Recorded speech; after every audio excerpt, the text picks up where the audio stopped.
Weird science is the revolution. Hello, all you weirdos. Jim here, and we have breaking news. And this is straight off the Marvel wire, if you will, and it is The 8 Deaths of Spider-Man. Pretty cool title. And this is a Joe Kelly deal. And what it really ends up doing for me is telling us that, yes, Zeb Wells, we know he's leaving the book. That was announced. But when they ended up saying he was gone, they said he'd get that one last arc, and a lot of us joked that it's going to be a 50-issue arc. He's going to be on forever, and it's Marvel pretty much mind-freaking us like Chris Angel, but that isn't the case. He's actually going to be leaving this fall. This actually spells it out that Joe Kelly's run and this 10-issue arc will launch this fall. That's pretty good news. So we can have that. I'm going to ding right there. That is the good news ding. But then when I saw the actual release, this press release, what I first thought was, oh no, is this an event? Like, it felt like it was an event, and I'm thinking to myself, oh my God, like Joe Kelly just was announced on the book, and now you're going to announce an event? People are going to lose their mind. They're not going to lose their mind. I'm a dummy. It's just a 10-issue arc. But having Marvel so soon after the announcement that Joe Kelly was taking over Amazing Spider-Man, now giving us info of, hey, this huge, arc, it's so cool, 8 Deaths of Spider-Man. To me, that already spells out that they are scrambling over at Marvel because the announcement that Joe Kelly was taking over is not getting the hype that they thought, want, need. And they are now giving us, hey, there's an arc coming and there's this. They do that a lot. If you are somebody listening or watching and you are on the press release list from Marvel, they will send out spoilers. They'll tell you when big things. And it's always books that you can tell are struggling. And so this feels like that to me. This feels like the initial hype wasn't as big as they thought. And they need to start pumping people to start, talking about it, get the pre-orders, all that going on. Still not giving us an exact date, but saying it will be in the fall. But I will read this. And there's one other bit of a red flag for me that goes, but we'll hit that when we get to it. Following Zeb Wells' landmark run, writer Joe Kelly and Justina Ireland. You see, now that's the red flag ding. These things are very contextual. Alongside artists Ed McGuinness and Gleb Melnikoff, I should hit it for, they're pretty good artists, and I love Ed McGuinness. So I'm excited to have Joe Kelly and Ed McGuinness, what seems to be the way they're lining these up as the main deal. Now, a lot of people I heard already were losing their minds over Justina Ireland, and we'll talk about her in a minute. This feels like with two artists that you're going to end up having a backup. I know that it sucks having backups and it might raise the price and whatnot, but you don't have to read it, right? But they're going to bring us a new Spidey epic titled The 8 Deaths of Spider-Man. So I'm like, 8 Deaths of Spider-Man? That's pretty cool. Wait a minute. It's a 10-issue arc and it's called The 8 Deaths of Spider-Man? That is when my OCD rears its ugly head and it just doesn't make sense to me. And it almost feels like maybe they were going to do the 10-issue arc, The 10 Deaths of Spider-Man. Somehow that doesn't look or sound as cool. No, there wasn't really 88 of them. They just called themselves the Crazy 88. How come? I don't know. I guess they thought it sounded cool. I mean, 8 Deaths of Spider-Man, I don't know. It has a better ring. So if you kind of figure out, they're saying fall. We already have some of the solicits out for Zeb Wells. They said he's ending sometime this last arc. I will think that Zeb Wells will be off maybe in the middle of October. Maybe he'll go through October and you'll end up having Joe Kelly start in November. With that, though, and the 2-a-month shipping that will surely continue when Joe Kelly takes over, this will go, March, April. It'll be going for a while. Again, I do think the 8 Deaths of Spider-Man sounds pretty cool.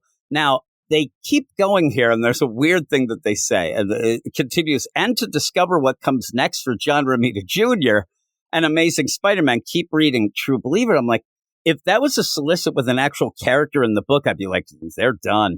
They're getting done. Holy moly. What's up, John Romita Jr.? But when I say, what comes next for John Romita Jr., I think he might draw some things and then stop drawing some things and then probably draw some more things. What comes next for John Romita Jr.? Now, back to Justina Ireland. I'll hit the deal. Now it's the sus bell, but I ended up reading a couple things by Justina Ireland recently, and I will tell you right now, for the limited comic work at Marvel, I am not a fan. I'm not a fan at all. What she is doing currently right now is doing the Blood Hunt Amazing Spider-Man tie-in book. And if you ask me or look at my reviews that I have here on the channel, you'll know that I think those stunk. They were actually hilariously bad. I mean, you end up having a rando Beyond Era scientist making a pop-up vampire business to try to cure vampirism, teaming up with Morbius, and right there is just nonsense. And I love where in that the guy's like, where I got these scientists was there was a lot of vampires around. I grabbed them like, they're not scientists. They're just vampires. They're just laying around. I don't know that that's one of vampires' powers, that you become a scientist. Very odd. But also in that you have Colleen Wing. She might become a vampire. You also have Misty Knight, Spider-Man, obviously the Lizard, Maxine Danger, again from the Beyond Era. But I do think that if I was a betting man, which I'm not because I'm really cheap, and you could ask my wife about that, I would say that it would be a Misty Knight Colleen Wing backup, kind of tying into the 8 Deaths of Spider-Man. We'll have to see, but that would be my guess. But some of the other things that Justina Ireland has done are some young adult novels, and that's what she's most known for. But at Marvel, she did the Edge of Spider-Verse #3 issue, which she created Star Spider, Persephone Parker, that hangs out on Space Station Bronx, and also the Kree scientist Octavius. Get it? Octavius.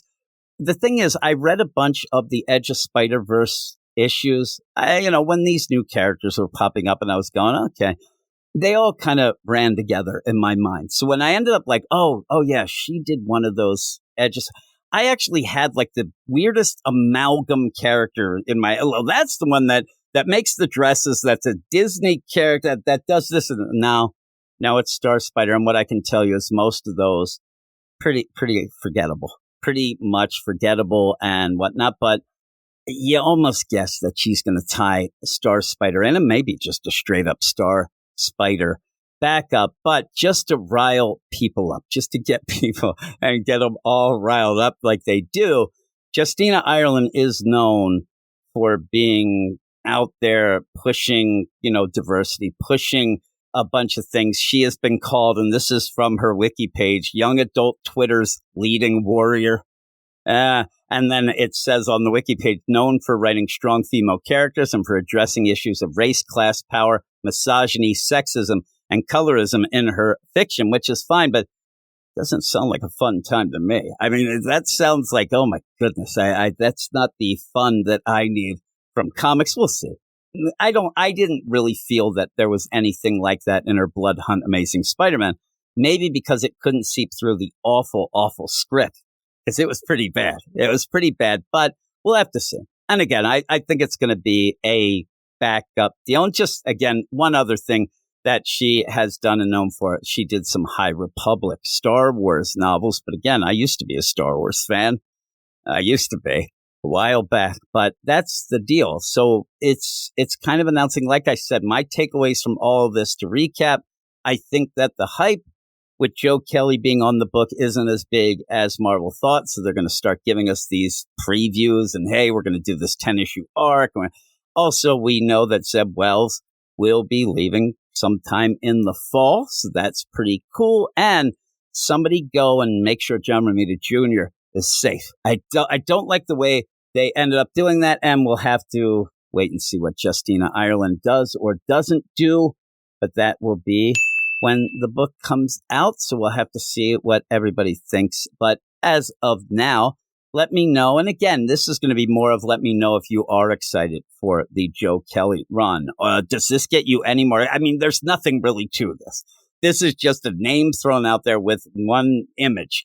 I think it sounds cool. It might be intriguing. I love Ed McGuinness, so you get that as well. Gleb Melnikov, too. I don't want to, make him upset or his mom. I don't need her in the comments. So all that rolled up into one. I just worry that Justina Ireland will end up mucking up the deal, but hopefully, Joe Kelly lends a hand, gets in there, because Joe Kelly is an experienced writer, and maybe this will make Justina Ireland better. Maybe this will be a writer that later I could kind of stand.